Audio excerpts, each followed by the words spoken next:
In today's video, I'm going to show you my entire 2025 trading plan. I'm not holding anything back, and I'm even going to show you my entry criteria checklist. I assure you this is going to be the only trading strategy video you need for the entire year, maybe forever. For those of you who don't know me, my name is Ara. I've been trading for over 6 years now, and I'm the founder of Currency Pros, which is the logo you see above my computer right now. I take pride in the simplicity of my trading style. I don't think that trading needs to be complicated, and I think most people in the space overcomplicate it just to stroke their own ego and feel important. When in reality, the real battle goes on inside a trader's mind. The actual technical analysis on the charts is incredibly simple, so simple that a child could do it. Now, the reason why most people fail as traders is because they lack discipline. They all know what they should be doing, but they stray away from that path to hopefully achieve quick profits and expedite their trading journey. The reality is it does not work like this, and it's much safer to get consistent base hits rather than trying to swing for home runs. So what I'm going to do for you in this video is show you the entire framework that you need to be a successful trader on the charts. But beyond that, I can't really help you because it's up to you as an individual to stay disciplined and follow the steps that I'm about to teach you. If you're prone to shiny ball syndrome and every time you see a guru on the internet with a Lamborghini, you want to learn their style of trading, it's going to be a long and treacherous journey for you. But if you're willing to stay the course and do what you need to do to be a successful trader, then you're going to really enjoy this video. And my hope is that by the end of this video, you're going to feel so confident in your trading that you don't want to stray away from it. You're going to realize how simple trading can actually be and how little effort it actually takes to be successful at this if you just simply stop sabotaging yourself. So without further ado, we're going to jump into the charts behind me and I'm going to break down my entire 2025 trading plan. Let's get to it. So first things first, if you've watched my 2024 trading plan video, this is going to look a little bit different because I've actually replaced my trading plan with a simple checklist. In the top right portion of my chart here, you'll see the Currency Pros indicator, which has a built-in feature for a customizable checklist. This checklist is pretty straightforward. It has 4 customizable lines and it calculates those lines to provide you with an overall trade score, which is basically a grading system for your trade to make sure that you're only taking the best setups. Now, I'll go over more details on that in just a second, but I briefly want to touch on why a checklist is actually so much more important than a trading plan. Oftentimes, you'll see traders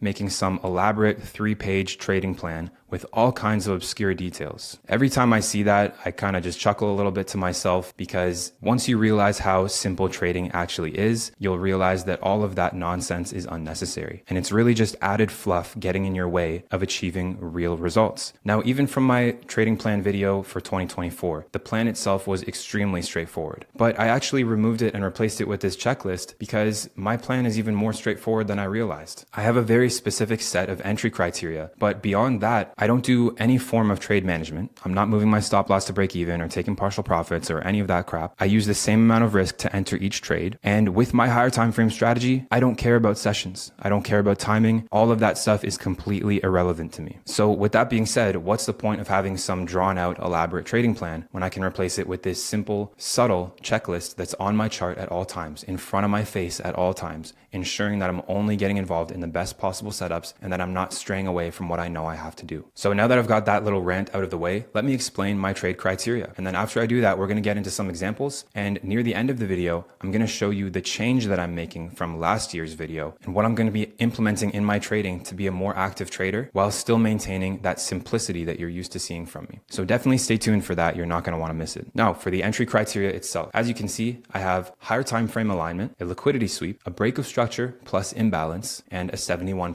retracement. Pretty straightforward, right? So first things first, the Currency Pros indicator tells me whether or not I have higher time frame alignment. At the very top of the indicator, it shows the daily time frame is in discount. Now, I execute these trades on the 4-hour time frame. So for a higher time frame alignment, I use the daily time frame. And all this indicator is doing on the daily time frame is gauging premium and discount price. So of the current daily range, are we above the 50% mark or below the 50% mark? Below would of course be discount, above would of course be premium. So ideally, if I'm looking to sell on the 4-hour time frame, I want the daily time frame to be at a premium. But as you can see here, in this trade example that I'm about to show you, the daily time frame is showing discount. That is in negative confluence. But before we go any further, I want to clarify something. The first 2 line items on my criteria list are negotiable. What I mean by that is that it is not 100% necessary for me to see those items checked off. Now, it reduces my trade score which of course means my probability of success is reduced with those trades.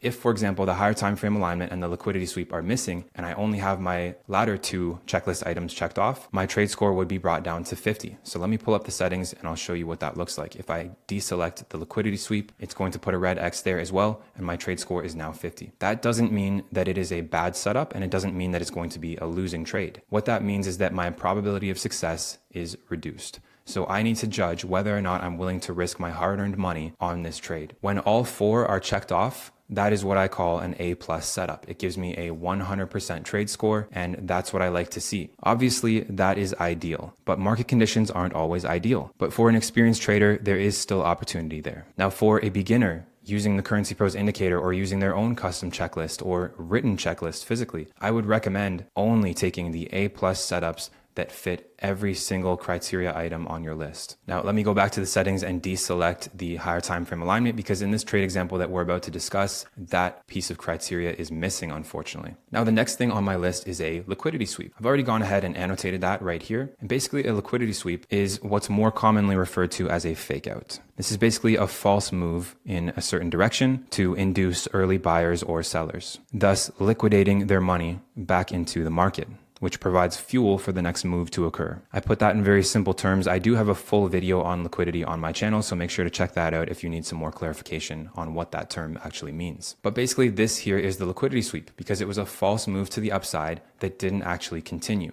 Now, if it were strong candle bodies closing above this previous high here, and it was just continuing to print higher and higher, I would not classify that as a liquidity sweep. It would be a break of structure. But instead, we wicked out at this level here, showing that price is not willing to go much higher than that. And then immediately after creating these wicks here, showing rejection, we significantly dropped to the downside with a lot of momentum and full candle bodies. Now, that is why my indicator has automatically printed this BOS, break of structure label at this point, because clearly price plummeted through this previous low. So that is, of course, a structural violation. Now, you might notice one more thing that my indicator prints here automatically, and it is these little arrows upon all the structure points. These are just the major highs and lows in price. And I like that my indicator does this because it just simplifies the process for me. I really don't have to think about it at all. And also, that is where the Fibonacci range is based on. So the indicator prints that automatically as well. As soon as a low is printed here and price begins retracing, that arrow will appear and then the Fibonacci range will present itself. So literally all I'm looking for here is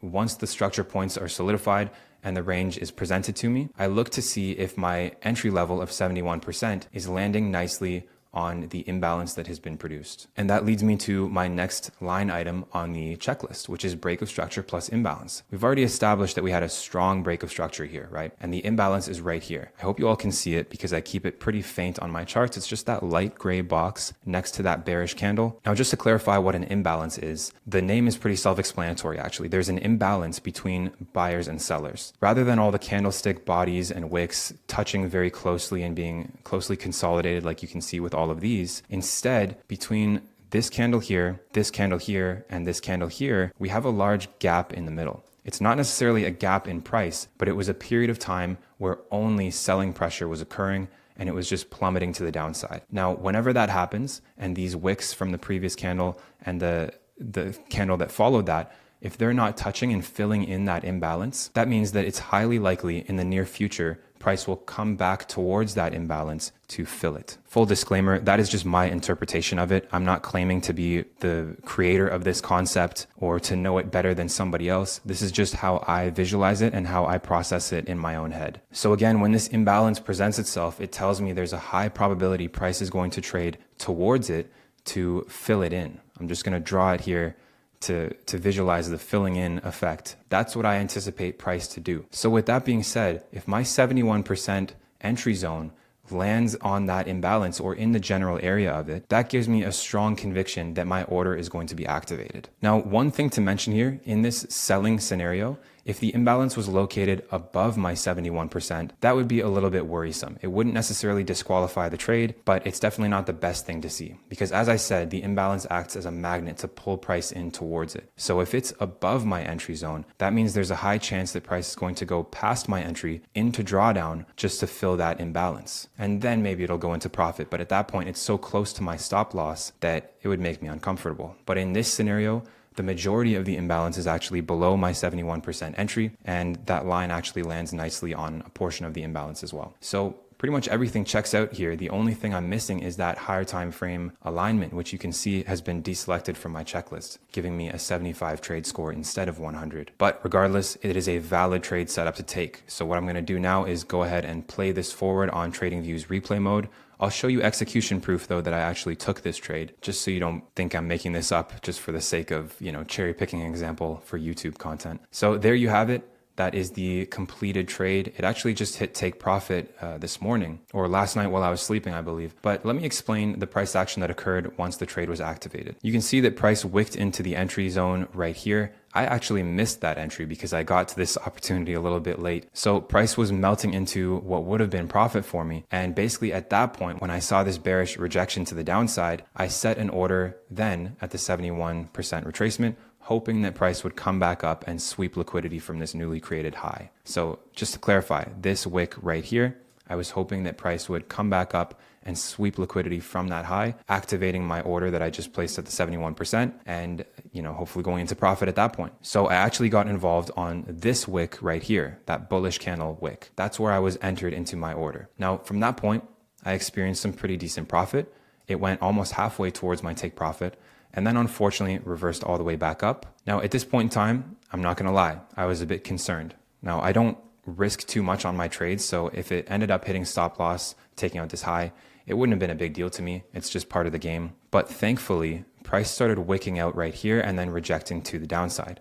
Now, as soon as that wick was formed, and then we formed a bearish candle shortly afterwards, I started to feel a bit more confident again, because I realized price failed to take out this high. Obviously, if it did take out that high, I would have been taken out for a loss. But the fact that it failed to surpass that high shows me that price is not willing to go much higher. So there's a good chance we're going to start rejecting to the downside and continuing from that point on. And of course, as you can see, that's exactly what happened. We left behind another imbalance here actually, but price started dropping rapidly to the downside. And in just under 3 days of hold time, this beautiful trade came to completion. So this trade is about 2.5 R, 2.45 to be exact. Now you can do the math based on your capital and how much percent you risk per trade to figure out how profitable this trade would have been for you. But for me, I really only need a couple of these per month to be totally content. So with this style of trading, less is truly more. You don't need to be intra-session scalping on a lower time frame, trying to catch every single move, getting stressed out, getting FOMO. All of that nonsense is just reducing your quality of life. I prefer to trade like this so I can go do other things. And that allows me the freedom that I desire. And honestly, one of the main reasons I got into trading. I didn't get into trading to give myself another full-time job. I quit carpentry and sold my carpentry business that I had for 7 years to get into trading full-time so that I could have more time freedom and eventually location freedom as well. And that's what this style of trading, that's what this strategy allows me to do. Now, before we move on to the new changes that I'm going to be implementing in 2025, I want to provide one more example of the 4-hour style of trading to really nail it down. So here we have another trade example on GBP CAD, again on the 4-hour time frame. This one I stayed away from because I was already involved in NZD CAD and didn't want to overexpose myself with Canadian dollar assets. However, many of my community members took advantage of this trade setup. I'll show you all some proof of that as well. It was a very popular trade amongst the community this week. So again, the concept here is very simple. We're going to go over the checklist step by step and analyze this position in relation to that checklist. First things first, the higher time frame alignment.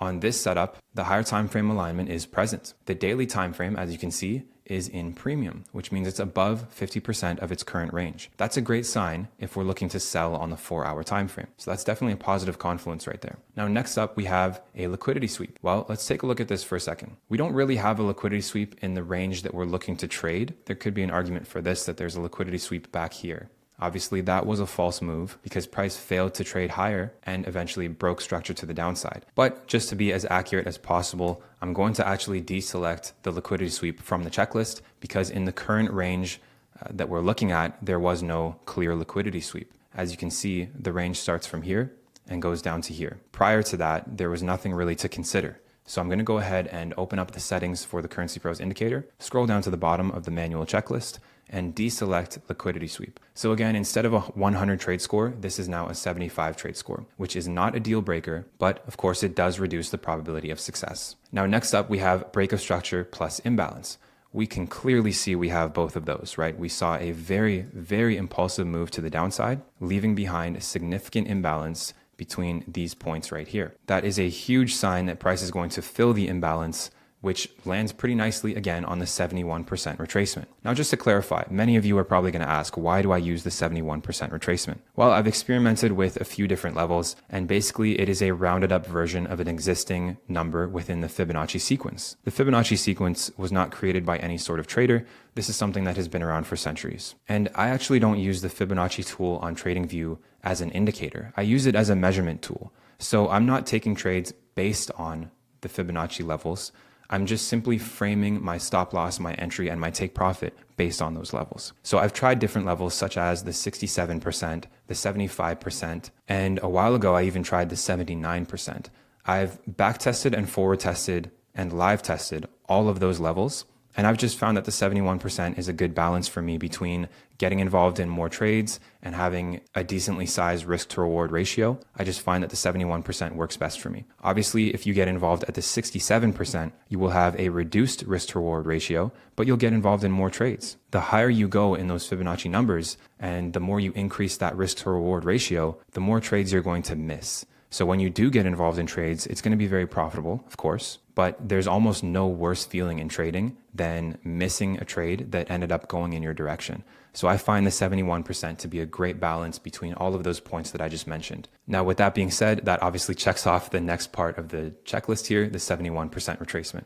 So all you have to do is set an order with a sell limit at the 71%, put your stop loss at the high of the Fibonacci range, and put the take profit at the low of the Fibonacci range. And at the 71%, that gives a consistent risk to reward ratio of 2.45. So just shy of 2.5. Now that covers the checklist. So let's go ahead and play price forward on TradingView's replay mode, and we'll see how this one panned out.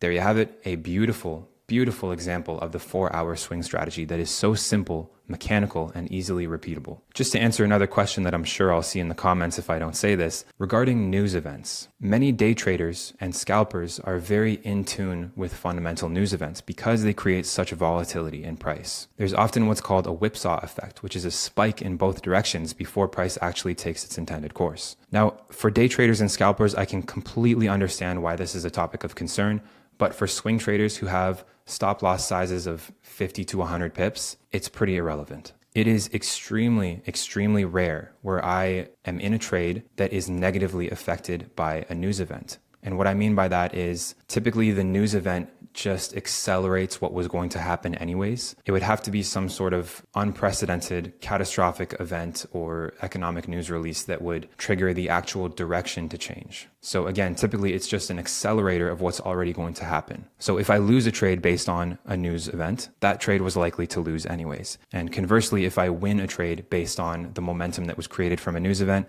that was likely going to be a winner anyways. It just happened a little faster. But the fact that the stop loss sizes are so large on these swing trades, like this one, for example, is 73 pips. That little whipsaw effect that I was talking about, again, I call it a little whipsaw effect because on the 4-hour time frame, it is quite minuscule. Now, if you were trading on the 5-minute time frame, that whipsaw effect would be catastrophic potentially. But using this higher time frame style of trading, it's just so unnecessary to focus on stuff like that. This is just the ultimate peace of mind in trading. I don't worry about sessions. I don't worry about timing. I don't worry about news. When I see the setup present itself, I set a limit order and just let it do its thing. I don't manage the trades. I don't set it to break even. I don't take partial profits. I've done enough testing through years and years of analyzing data to realize that moving your stop loss to break even after, for example, 1-to-1 profit is achieved is really shooting yourself in the foot. And taking partial profits is diluting the overall value of the trade, which actually skews your overall risk to reward when you really think about it. People have a very short-term way of thinking when it comes to trading, unfortunately. But the fact is, long-term data proves that just leaving the trade and letting it do its thing is the most profitable approach. I can confidently say that, at least with this strategy that I use. I can't speak for others and what they do in their own trading and their different styles of trading, but for me personally, any interference with the trade negatively affects the numbers long term, rather than just letting the trade do its thing. Now, I really like this example. Again, a ton of my community members took this, which I'm super proud of because I didn't even talk about it. My analysis within my group was focused on NZD CAD, And then others applied that to other Canadian dollar assets as well and were able to take advantage of that. So that makes me so proud. And it just goes to show you don't need your hand to be held in trading. All you need is the right information, and that information needs to be implemented. That's up to you. So this was a beautiful 4-hour trade example. Let me quickly measure the duration on this one as well. From the point of entry to the point of exit was 1 day and 20 hours. So just under 2 days of hold time. Really can't complain about that for 2.5 hours. If you're risking 1% on a trade like this, that's 2.5%. If you're risking 2% of your capital per trade, this would be a 5% win. Now, if you put that in terms of trading prop firms, for example, risking 2% per trade, you would only need 2 of these per month, and you can easily pass any prop firm challenge and have sustained